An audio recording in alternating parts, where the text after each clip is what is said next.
everybody, and welcome to the DEARG podcast, the information service that brings you education and information about endometriosis and adenomyosis. Today, I'm joined from somebody that we all know online from those absolutely stunning visuals on Instagram, and that is jen.dometriosis, otherwise known as Jen. Jen, welcome to the DEARG podcast, and it is just such a pleasure to have you on here. I remember seeing your first posts pop up on my Instagram account, and I was like, oh, is this going to be style over substance? And then it was like, no, this woman knows her stuff. Oh, thank you.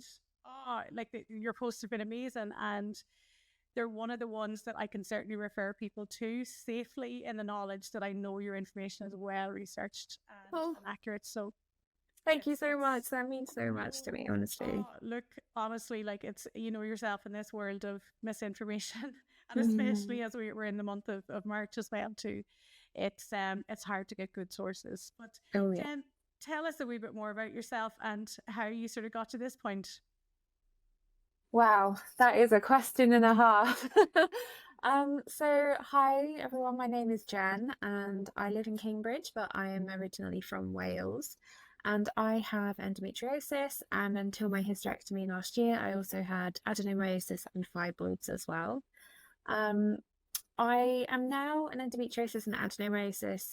I never know the right kind of word to sum this all up, but it's an educator, campaigner, advocate, speaker, writer. I wish there was the one thing, but basically it's anything I can do to raise awareness about these conditions and also encourage and foster change, because I think you need to have both to kind of create real change. I never ever intended to do this. I never even realized that it was a thing, I guess. I very much fell into it after my own diagnosis. Before I was diagnosed, I actually had a wedding cake company, which I had for about 8 years.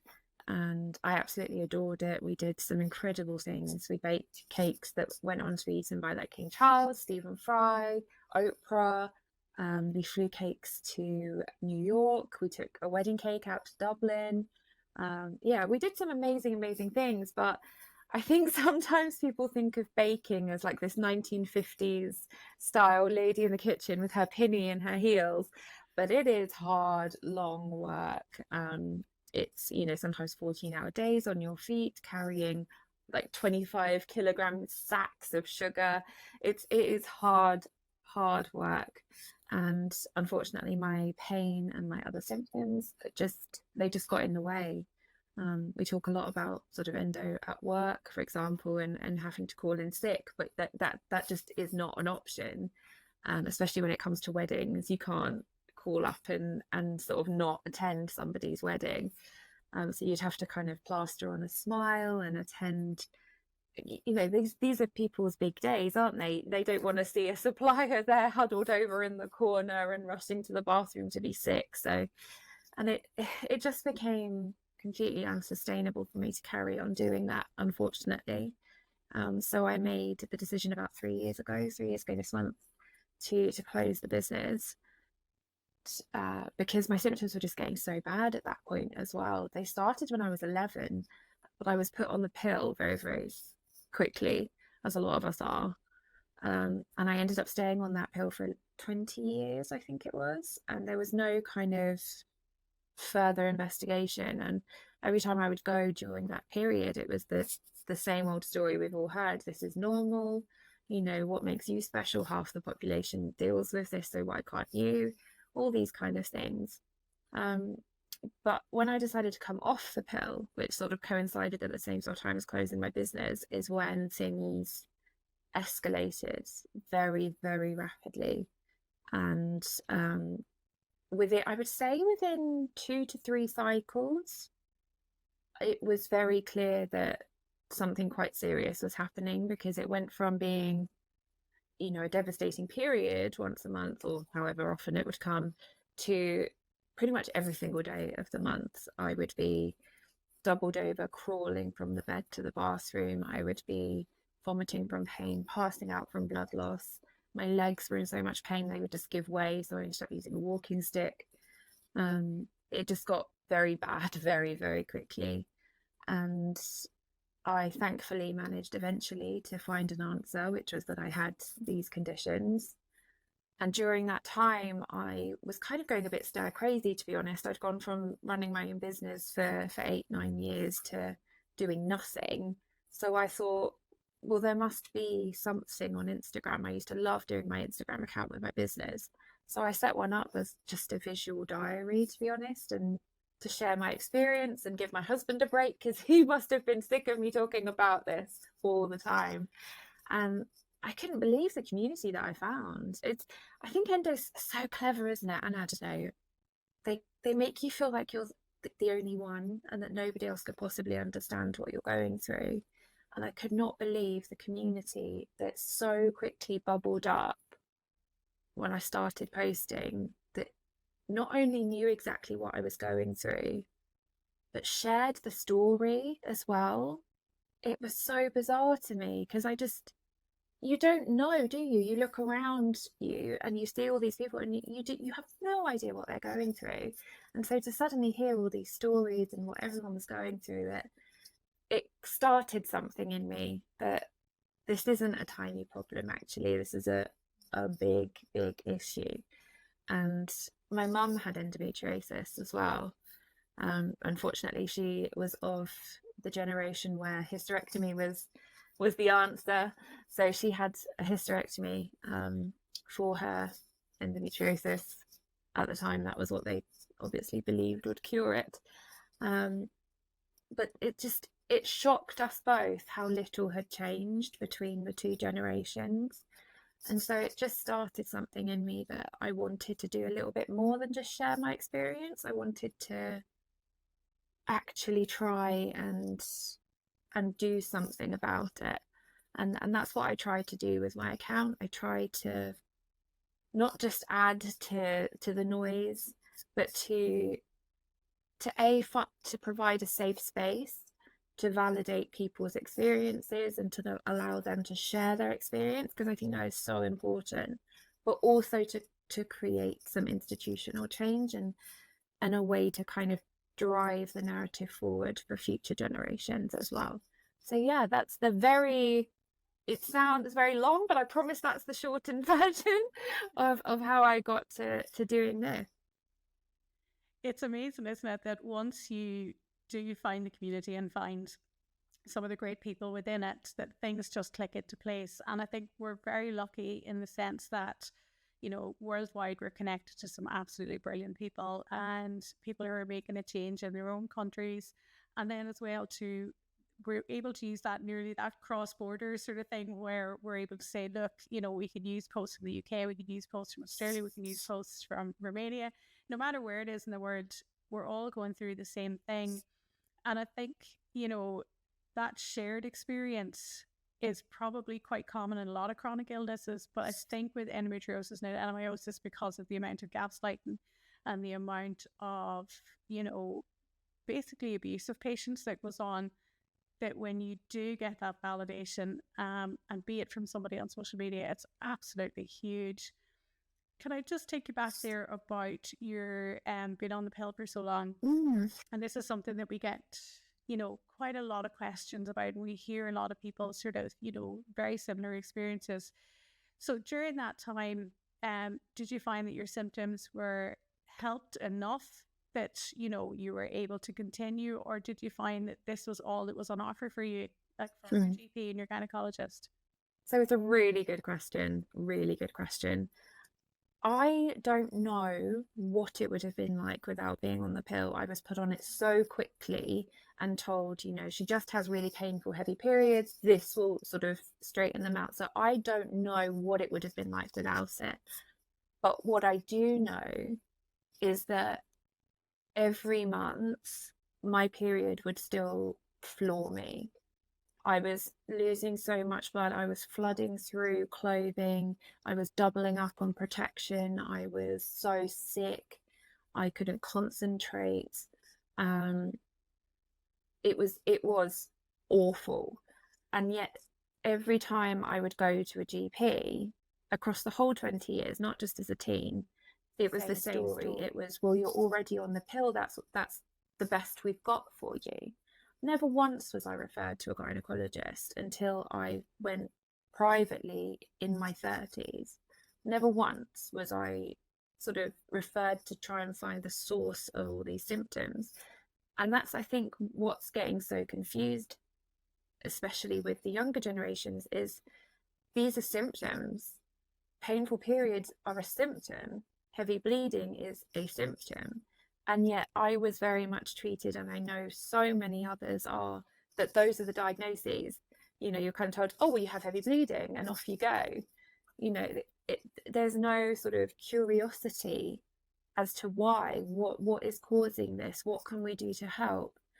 And yeah, for me, as I got older, the periods got worse, and I was finding that I was kind of scraping through the rest of the month, particularly around ovulation time. There was like a big thing, I think it was the book I was reading, Period Power by Maisie Hill, and I was like, oh, this is great. I've never learned, like, why wasn't all of this taught? But then it got to the bit about ovulation and how we're meant to feel sexy and powerful, and we can use that. And I was just thinking, I hate ovulation. Just feels like I'm being stabbed in that kind of area of my body. I don't feel sexy. I don't feel powerful. Like, and it got me thinking, okay, something is not quite right. But it shouldn't have been up for me to discover that through somebody else's book, when I've been going to the doctors for 20 years and just being told, oh, no, that's normal. That's perfectly fine, what you're going through. And one genuinely told me, half of this population suffer with periods. What makes you so special? What do you want me to do about it? And I'm speechless. You can hear I'm speechless. Some of the things that get told to us are just, they're horrific. They're so horrific. And you used the word abuse earlier, and I know you wouldn't have used it lightly, because it is. It's on, you know, we're kind of nudging into negligence kind of territory in some cases. And yeah, it's heartbreaking, absolutely heartbreaking. But yeah, my experience with the pill is an odd one, because I was on it so early and for so long that I genuinely don't know what my body would have been like underneath. But what I do know is that it must have dampened the symptoms enough for me to function, because when I came off it, the escalation that happened when I removed that from my system was frightening. So it obviously was dampening my symptoms, but it was obviously also covering up what was happening beneath the surface as well. And like, you done everything right. You were presenting to a healthcare professional early. You had a family history. All of those things were going for you. And again, we see this situation where somebody is not reviewed, or they're not being treated as a reliable witness to their own symptoms, which is so frustrating, because my diagnosis was back in the late 90s. And we would have thought, okay, it was sort of acceptable back then. And then I spoke to the people who had their diagnosis in the late 80s, and prior to that, when sort of online became a thing here. And I was like, we've seen no progression. And here we are now, like, 20 odd years later, and we're still seeing, young people going through the same thing. And I've just spoken to somebody this week as well who's received their diagnosis at the age of 52. And you think, how are we getting this so far wrong, And I think a lot of it boils down to education. And, we certainly, as, patient advocates or educators, or even just as representatives for ourselves, we do play an important role in education. We play an important role in sort of raising the visibility of the disease. And with that comes a lot of responsibility for accurate information. And it's one of my really big fears. As it should be. I just wish that healthcare professionals and organisations took it as seriously as the patients do. Yeah. Would be nice. And we look like cranks, don't we? We look like, oh, they're going again, correcting the definition. Does it really matter? So everybody knows what I think about it. So tell me, in terms of, why is it important to have something as simple as the definition? What difference would that have made to you during, say, your experience in your treatment?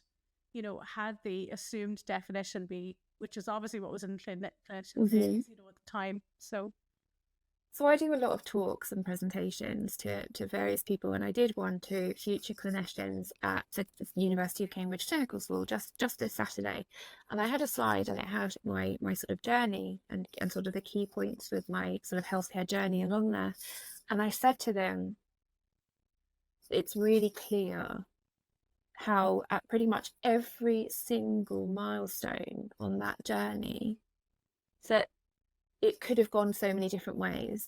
It didn't have to go the way it did. It didn't have to get to the point where I lost organs and was at risk of organ failure. And ultimately that comes down to the definition. And it comes down to the definition that we are teaching, not just future gynecologists, but future GPs, nurses, teachers, everybody. It's about education at every touch point. And if we don't get the definition right, we fundamentally cannot do anything else that follows in the right manner, in the most effective manner. If we have a definition that implies explicitly or implicitly that endometriosis, to use that as an example, is a period condition, then ultimately every treatment offer that is then presented to a patient is going to follow through on that assumption. It's going to be, let's stop the period, let's control the ovaries. Whereas in actuality, that's not treating or doing anything to the actual disease. And if we don't have the definition right, then everything else falls apart. It really is the keystone to everything else. And I get it, sometimes people say to me, but does it really matter that much if we miss out that little 4-letter word, like endometrial like tissue? Does it really matter? It's 4 letters, but it matters so much. It means that we stop assuming pregnancy will cure it, which is just a bugbear of my own anyway when it's a leading cause of infertility. It means we stop saying menopause will cure it, or that the pill will cure it. But if I could just drill one thing into anybody that is even remotely related to dealing with these conditions, it would be the definition. And it wouldn't be a dumbed down, watered down, babyfied language version of it. It would be the actual definitions, that there was no room for interpretation. And without that, I sound so militant, don't I? I sound very stern. But without that, honestly, nothing else that follows stands a chance. And we kind of look at, there's all these reports and policy recommendations that come out that say, oh, we need to reduce diagnostic times, or we need to reduce the time on waiting lists and all this sort of stuff. And that's all super important. But unless we're getting the fundamentals right, then we're reducing treatment time to ineffective treatment that's going to be required to be repeated and repeated. It just falls apart. It makes no sense. And it really baffles me why leading organizations, why the top kind of medical organizations, why they're not hotter on this. Because it's something so simple. It's such a quick win to just get the definition right. It's a simple enough definition. It's not complicated. It's not hard, and it's, yeah. I could go on and on and on about that. It is such a hot topic. And I think what we've seen in the last few years is we've seen progression now. So we see a lot of media articles put in the word like. Oh, perfect. I don't have to put a note on this to say that this is, the correct definition. And then you read about 2 lines down and we're still chatting about pregnancy, hysterectomy, and you're like, okay, the bleed and shed narrative. This is it, with no understanding, and that brings its own dangers. And certainly, and I make this sound like I'm ancient, but I come from the vintage where I have worked with women who have been hysterectomized and lost their ovaries in their 20s with no chance of experiencing life in their 30s, no chance of experiencing the chance of having a family, no chance of experiencing that normal hormonal journey that is a blessing to go through for so many people. And this is where the correct information is so important, because incorrect information does bring harm. And that's something I think, you'll have seen it as well. Like it's just the potential there is huge. So how was your talk received then in the university? Did you find that there's an appetite now for change, an appetite for good information? I have to say, I left feeling so hopeful because so many of the students came up to me afterwards and said they're either doing projects about endometriosis and endometriosis education, or that they're going to, the talk inspired them to look at it as their research project. They want to go into researching it. They didn't realize, and now they're going to go away and find out more. I mean, it's a real passion project of mine. I'm currently working with the university and that department to bring endometriosis formally onto their curriculum, because currently it isn't formally something that is taught, which just blows my mind in itself. But like you were saying about articles, I literally went and sat in their library in the department and went through every book on the gynecology shelf. There was a lot. And the amount that had endometriosis with an incorrect definition was just depressing. I actually started crying because I was so frustrated, just sat on the floor in between these stacks. And I was so frustrated. And that kickstarted that project, because I feel like if we're not, people don't go into medicine because, unless they're a complete sociopath, they don't go into medicine to want to harm people. It's not a career you choose if you want to harm people. And they can only act upon the information that they've been given, that they've been taught, and that they're provided as their career progresses. They're not out to actively harm, and they are up against it with budgets and time constraints and workloads and all these things. And so I think we have to remember that, they're not these sort of Disney villain kind of style characters. But if they're not taught the right stuff, how can they then teach us the right stuff and provide us with the right treatment? So we're doing a project at the minute to, like I say, bring that on, make sure there's a patient voice included into that training, so they really understand the impact, and that it isn't just a women's issue that is fobbed off like it currently is. So yeah, it's so important, and I really was so heartened and hopeful after speaking to them, and I hope it continues. I hope that this generation that's kind of coming up through medical training now continues to be interested and curious. And I think that's the word. I think I've used it a couple of times already, but that curiosity, because when there's a disease that we don't really know enough about in any way, that you need that curiosity and that drive to want to figure it out and find out more and investigate and find the answers. And yeah, I don't know whether it was just because they were not hardened by the realities of being consultants just yet, or whether they truly are that sort of generation that's going to make a change. But I always love doing talks to future clinicians and things. I think it definitely provides you with an element of optimism that is sometimes missing from the discussions. Definitely. Yep. Oh no, it really does. And I think when you see there's now a recognition, of not just misogyny in medicine, but also the fact that we know very, very little about both endometriosis and adenomyosis. In fact, we know so little that we're still relying on very outdated information. We've no new drug development. Even our surgical treatments, we're going by very strong anecdotal evidence. Because again, who's going to fund a randomized control trial, or who's going to take part in a really well set up randomized control trial for surgery?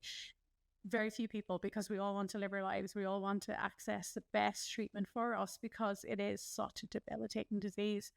So it's great to see that there is that interest. And I do think that, I think we will see change. I think this generation is certainly coming behind us. They're not taking the same amount of bullshit that we did. There's no doubt about that. They're questioning things, which is fantastic. And, like for all the give it out we do about social media, like it has amazing positives. And for every, I suppose, 10 fake accounts, there's one good account. But at the same time, we know that for a lot of people, a post on Instagram or, a reel on Instagram might be the first time they're introduced to a topic. And I think that sort of brings me around again, but between the accurate information and your creativity, which obviously you have an amazing amount of, you've got that great visual creativity, and you're combining these into very eye-catching posts, Thank full of you. accurate information, and they're accessible for people as well. So Thank tell me you. how. No problem, because we're all stealing them and using them. Going, this is great. No, Like, do. sharing loads here. Jen's doing the work. We're just gonna copy the homework. But can you see where I suppose, and I suppose it's unfair to single out. We're not going to single out any individuals in terms of misinformation, but in terms of individuals coming behind us who might think, okay, I want to share my story now on social media, and I really want to get things out there, and I want to get all the info that I can. So how did you upskill yourself in terms of your information, and how would you advise somebody, if they want to start an account, to pull all those things together to make sure that they're not just sharing experience that's not tempered with the facts as well? That's a really, really good point. And I think sometimes we forget online that sometimes people just need to share their story. They need to get it out for their own mental health. They need to do it as a catharsis, and they never mean to share misinformation. And sometimes there's a fine line between correcting misinformation, which is so, so important to do, and almost jumping on, and I don't want to use the word attacking, but it can feel like that, I imagine, sometimes, and all they wanted to do was share their story in a community. So there's a fine balance for sure. That doesn't stand for organizations, I would add. Like, when it's an organization who should absolutely know better, go for it. So I'm talking about a patient who's sharing their lived experience. Just remember to treat that with gentleness and the respect that you would hope if you were sharing your personal journey. In terms of upskilling and educating myself, so I am a bit of a nerd, if I'm honest. And the way I cope with things is to understand them. If I can understand what's going on, I feel like I can kind of process it better and work through it better. And so when I was first diagnosed, the first thing I did was start reading. And at first it was just off of a simple Google search, which brought up some good stuff, some not so good stuff. And then I went online, and very quickly I started following accounts such as yourself, Ray, Heather, and Katie over in the States, and those accounts blew my mind, and suddenly things started to click into place. So a lot of the stuff that I'd read online, and obviously articles in magazines and things like that, it was kind of like, oh, okay, that makes sort of sense. Sort of. I was kind of trying to fit my experience into that narrative, if that makes sense. But then when I started reading all of the research papers that, those accounts were sharing, and all those kind of things, suddenly it was like the jigsaw just slotted into place. And I was like, well, so that's why that didn't help. Oh, that's why that did help. Oh, okay. And it just started to piece things together for me. And so I started to hone where I was looking at for my information, and to be really, really selective with what I was reading. Obviously I try to read everything, but it's taking it with a pinch of salt sometimes, especially when it comes to like new drug announcements and things like that. It's kind of always go a little bit deeper, is what I would say. I say that's probably my top piece of advice, is never just to take something at surface level, and if it doesn't feel quite right, or it doesn't make a little bit of sense, then ask. Because anybody who is openly providing resources, providing information, they should be willing to discuss them and to tell you a little bit more, or tell you where they got that information, or so I think anybody who's not willing to do that, I would potentially be a little bit wary of the information, purely because, well, maybe they've just lifted it from another source that hasn't been fact checked, or those kind of things. And again, that word, I'm going to use it again, but to stay curious. If something you think, oh wow, okay, yeah, I really resonate with that, then look into that more, you know, be curious, be interested. It is our body, and we should be, you know, knowledgeable about what's happening in our own bodies. Saying that, though, it shouldn't necessarily be up to us to be this educated on our conditions. You know, there's a fine line, isn't there, between educating yourself and understanding versus pretty much qualifying for a PhD in a topic because you have done so much research. But yeah, it is dangerous sometimes with the misinformation that's out there, especially during months like March. And it's, I mean, the media always want a quick headline, a quick attention grabbing headlines.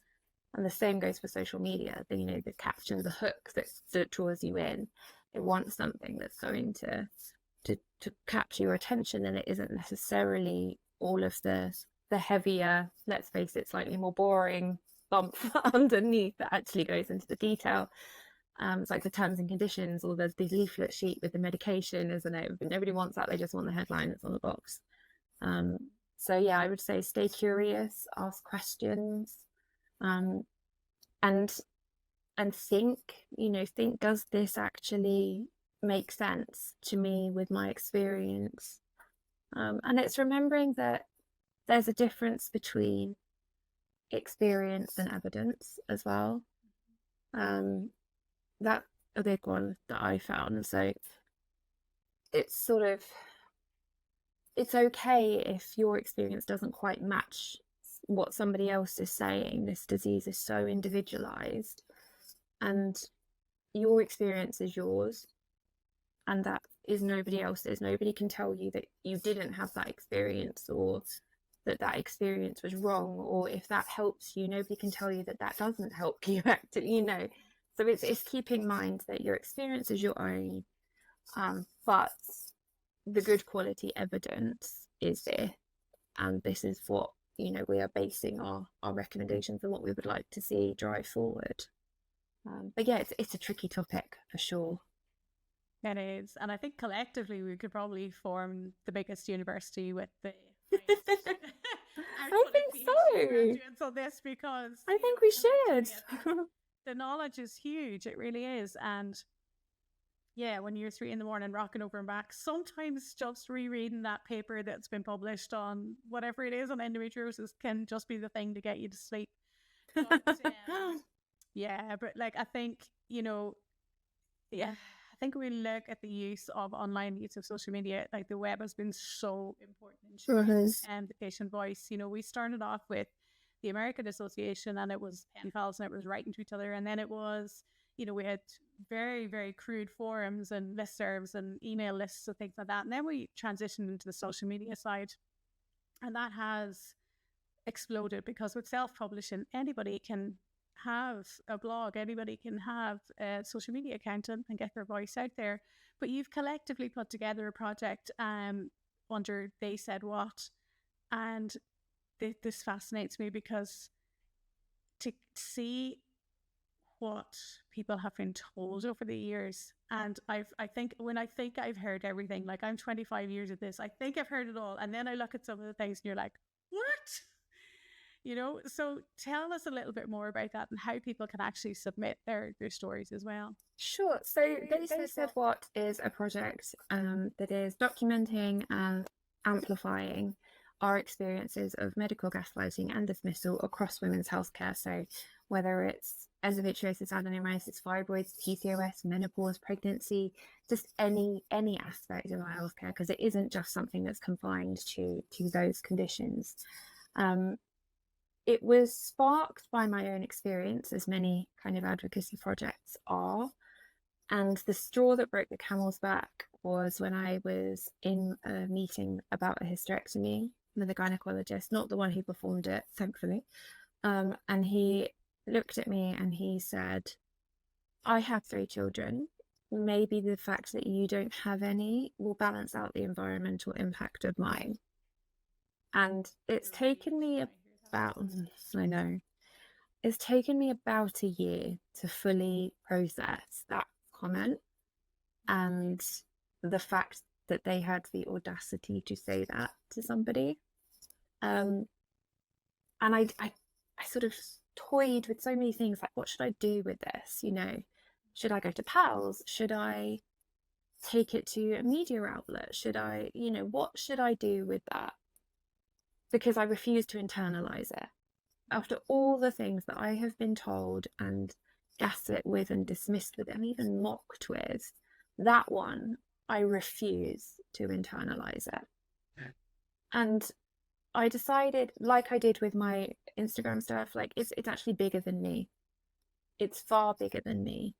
And I thought, if I go to pals, it's just about me. If I go to the media, it might make a big splash, but then what?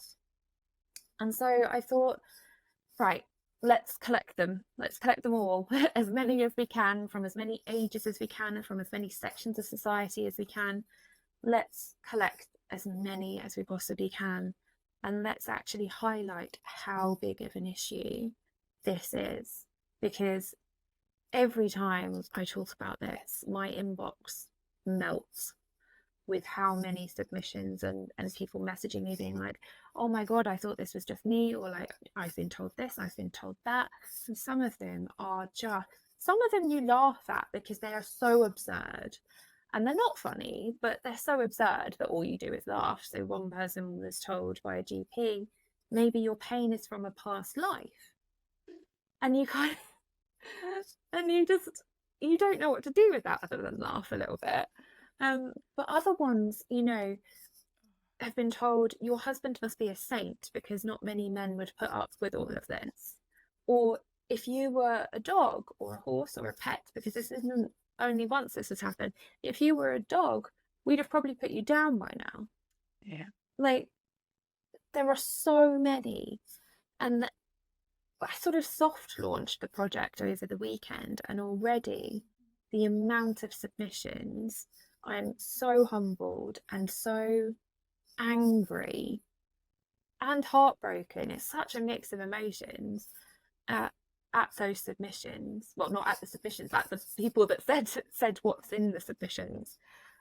And it's just made me even more convinced that this is a project that needs to be done, and it needs to be taken to relevant bodies and actually have this exposed, that this is a real issue that is so embedded, so entrenched into the healthcare system that it's just become part and parcel of it. None of us like what's been said, none of us agree with what's been said, and yet we're expected to just accept it and put up with it so that we can access healthcare. And that is just wrong. It's just plain wrong. And if anybody is listening and has ever been told, you know, it's just a period, it's normal, like whatever it is, they can find the project on Instagram at They Said What Project. And there's a link in the bio there that they can submit their own experiences, or they can DM me. All submissions are completely anonymous, so there's no kind of worry there. And we do treat all of the submissions with the utmost respect and care that they deserve, because some of them really are quite horrific. Or alternatively, they can go to the website, which is my website, jen.dometriosis.co.uk, and then / They Said What Project. So yeah, we're trying to reach as many people as we can, because in order to expose how wide of a problem it is, we need as wide a reach as possible, across all ages, across all communities. So yeah, it's a humbling project for sure, but it's the more submissions that come in, the more I realise it's needed. Mm-hmm. And it's one of those things that these are very flippant throwaway comments by an individual, and they don't think twice about it. They'll not remember seeing it. But for that person who's going home, and often going home alone, like, you know, that's where they may have nobody with them in the appointment, or they're going back and they don't know anybody else who's got endo or adenomyosis or any other condition where they've just heard something like this. And you can really ruminate on something like that, and it can do a huge amount of damage. And Yeah. I think by opening the lid on this, I think that's so important. And I think very much in Ireland, we think that, oh, you know, Ireland is so bad for women's health, and, you know, there's nowhere as bad as here. And then that's not true, because we look we look over the water at you guys, and we sort of go, okay, you're the same as us. And then we look over to France and we go, yeah, it's pretty much as bad there too. So, you know, this, even though each country might have its own unique slant on it, the experience in, you know, healthcare is quite universal. And that's disturbing, isn't it? And it's sort of, it's something that needs to change. And I suppose, again, in terms of your, you know, your work, you've done, you know, like a lot of media interviews, and you've done a lot of bits and pieces. And one of the things that really, I think, caught a lot of attention was with Naga Munchetty when she started speaking about her adenomyosis. Because again, it's not something that's talked about. And, you know, having seen the impact, even the visual in that video, the blood loss that the researcher had actually shown as well too, it's brought a huge amount to it. Do you think that adenomyosis will finally get its wee spotlight now for a while? I hope so. I hope so. I always say, if you think endometriosis is misunderstood, wait until you meet adenomyosis. And it was, you know how we were saying about the flippant comments just a moment ago, my diagnosis of adenomyosis was so flippant. It was, you know, all about the endometriosis on the scan, and then it was like, oh yeah, and you've also got adenomyosis, but don't worry about that. It's a bit like having a cake, and it's that, you know, it's just a bit of a cake inside. It doesn't cause much pain. And actually, adenomyosis was causing a huge amount of my pain. I wouldn't have had a hysterectomy if it wasn't. It was causing an exceptional amount of pain. And as soon as I'd had my surgery, I woke up and it felt like this bowling ball that had been sat inside my pelvis had gone. And it was just so flippant the way it was dealt with. And so, yeah, I really hope, and I hope that Naga lending her voice to it, the amazing work that Tanya at the Adeno gang does, which she really raises awareness about adenomyosis. And it's actually really funny. We talk about March and Endometriosis Month so much. So many people don't realise that April is Adenomyosis Awareness Month. Nobody knows that. Nobody knows adenomyosis. You know, we've got the yellow for endo, and adeno has purple. Nobody really seems to know this. There's such a media splash and a policymaker splash when it comes to March. And then April comes, a condition that affects probably just as many, and oh no, crickets, nothing, no interest. And it's funny, I talked to the media obviously before the interview with Naga, and I was talking to people and they were like, not really sure there's interest for that, or, you know, but endo, yeah, if you want to talk about endo, that's fine. And it was so infuriating as somebody who was literally, I hate the word choosing in this context, but choosing to have a hysterectomy in her 30s with no children, and I am far from the only one, and there's no interest in that. Like, that boggles my mind. But yeah, just I hope that it, you know, we can start to nudge and make a bit of a slash.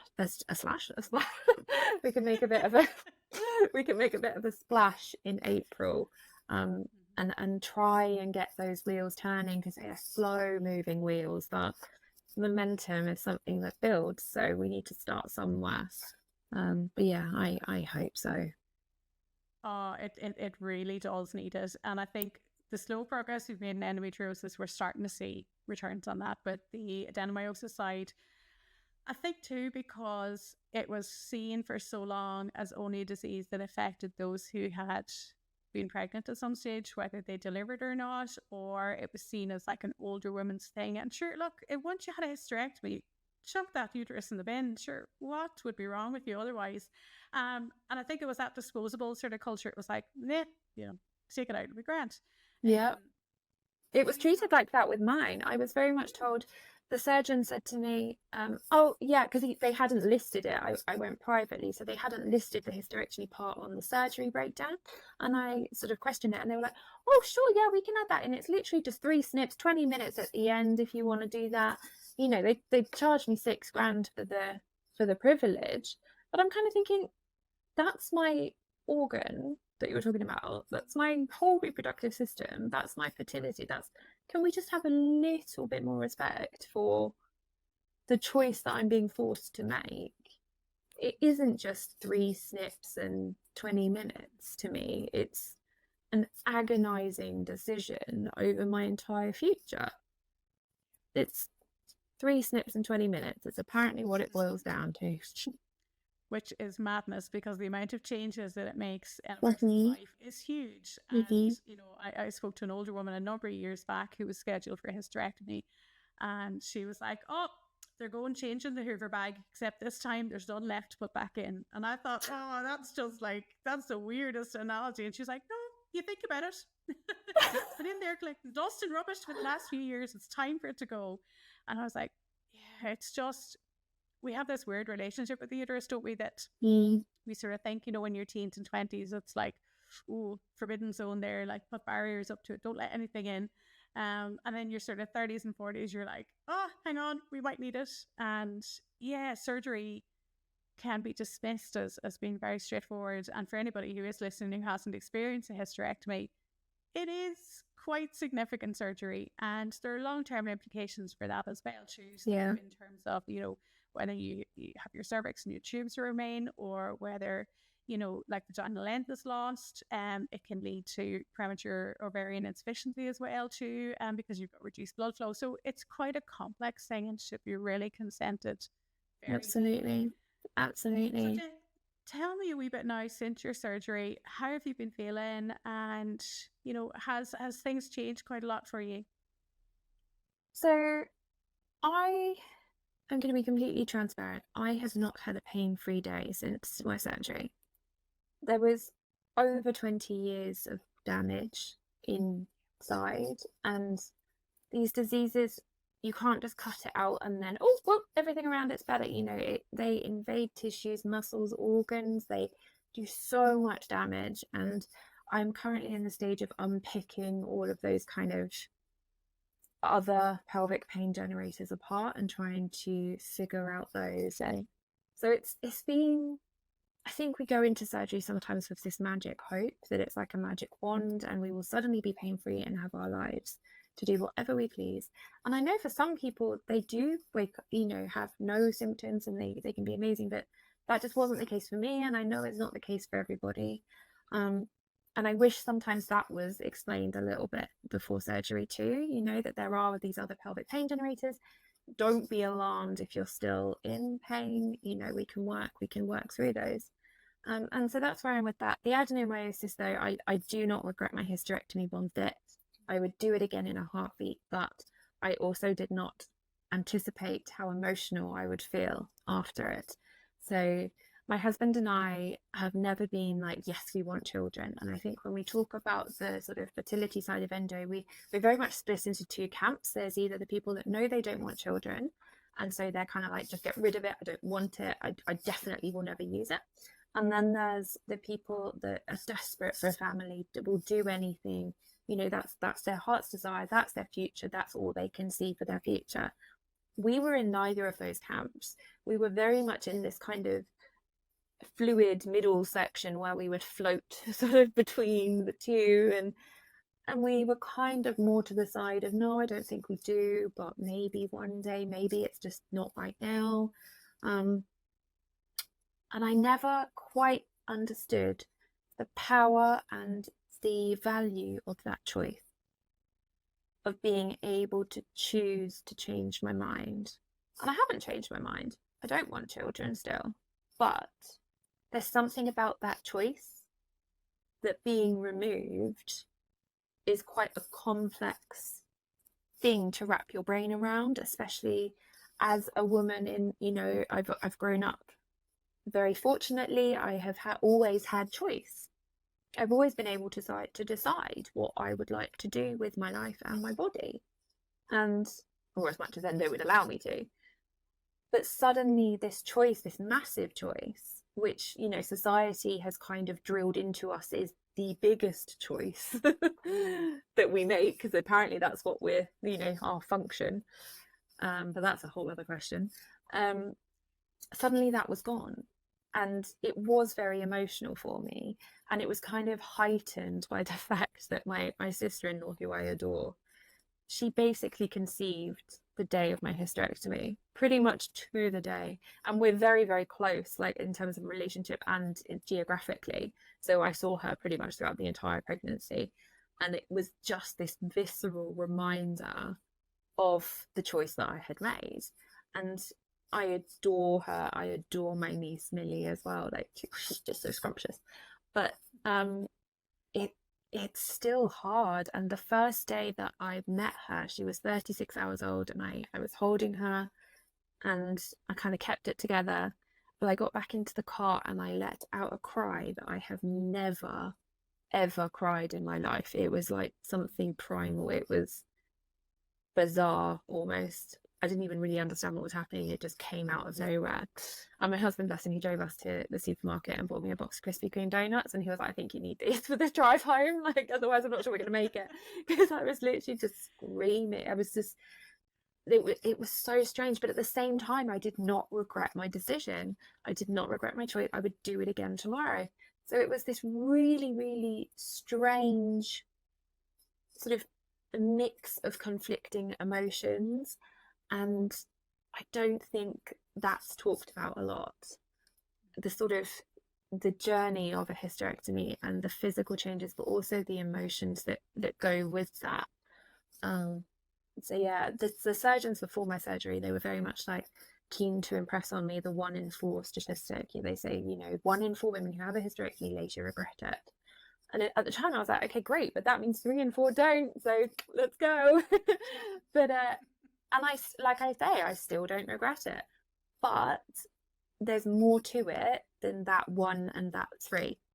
We aren't just statistics, we're humans with complex emotions. And yeah, I do think some kind of psychological support should be made available if they want it. I've heard horror stories of people being made to be sort of questioned by some sort of psychological support service before they're allowed to access the treatment, which I don't agree with.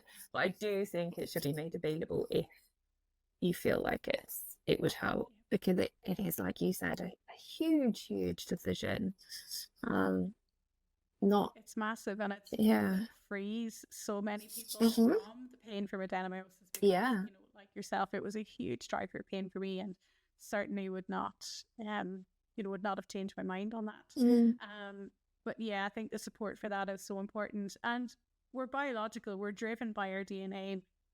Even if we're the staunchest, child free by choice, campaigner, you're still going to have a day or a minute or an hour or a whole week where you sort of go, oh, hang on a minute, what's going on here? And we're just driven by things that we don't even understand, and it's ingrained in us from the beginning. And I don't know if you watched the Barbie movie, and I know there's violence on it, but at the very beginning of that, where the wee girls are handed the tea sets and the baby dolls, and I don't cry at films, but I sat in the cinema in Newcastle in the UK, thankfully it wasn't at home, bawling and laughing at the same time that film, and I was going, what's going on here? I don't understand. And it was when they were handled the wee babugs, the wee toy dolls, you're like, oh, okay, that's just unpacked a whole level of things that I'd obviously put away somewhere as well. So it's crazy, isn't it? We've got so much complexity around the treatments, but I hope that your pain does continue to improve. I think that conversation is massive. It needs to be had, because certainly when you speak to endometriosis surgeons, they shouldn't guarantee anybody 100% pain free. And anybody I've ever spoken to, who's worth their salt has always said we can improve things, but you may have to do additional work. There may be some pain left, but it is like gathering together all the tools in the toolbox, isn't it? And I am certainly looking at your work. I think this is one of your healing tools. Oh, thank you. Yeah, it is. It's one that, like, again, certainly, and I'll speak on behalf of the community that I deal with. Like, we're very grateful.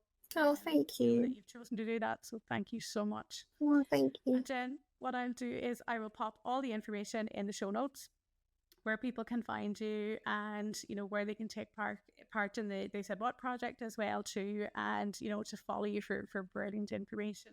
Oh, thank you. Jen, thank you so much for joining me and for taking time out today. I really appreciate it. No, at all. Thank you for having me. No problem. It's been my pleasure. And thank you everybody for listening to this episode of DEARG, and we'll chat to you all again soon.